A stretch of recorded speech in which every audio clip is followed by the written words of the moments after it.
I'm gonna try to attempt to airlayer this wax jambu plants. I think the first step is to pick the branch that you wanted to work with. I try to airlayer a branch that are like a pencil thick.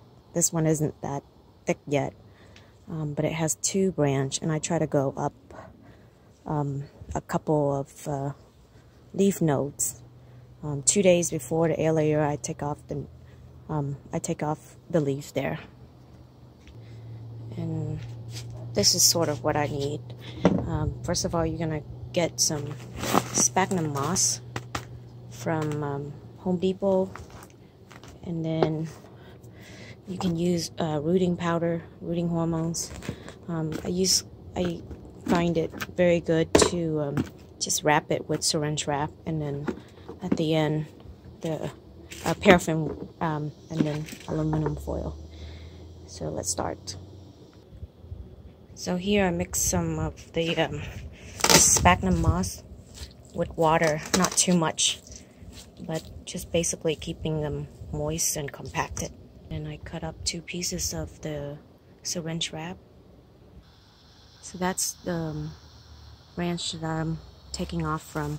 Basically, I'm gonna score a circle here, score all around here, and this part right here basically needs to be peeled all the way.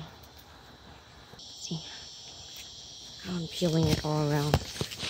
Then you can use a knife to basically rub this part up.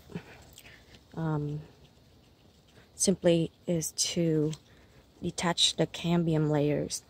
That's that green moist layers that's basically feeding the plants.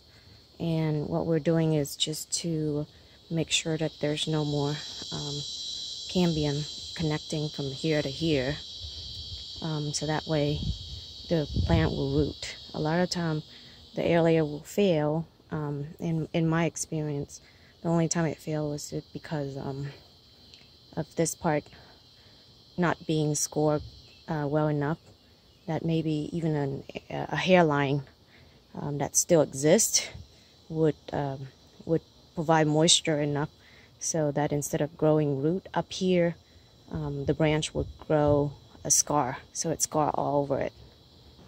Here, I'll grab some wet sphagnum moss. Now you want to put some rooting powder right here. So basically I'm gonna put this and then wrap it up. See, so I'm almost wrapping it up. If you use syringe wrap, I find it very easy to just put it together. Now I'm gonna tie rubber band here, and then one more rubber band around it just to keep it intact. Then wrap the aluminum foil over it, and that's it. And that's it. That's all I do now, and then basically wrap it up with aluminum foil, and then wait for 4 more weeks until I see root. Wax jambu doesn't really take that long, maybe a month to actually show root. See, there it is.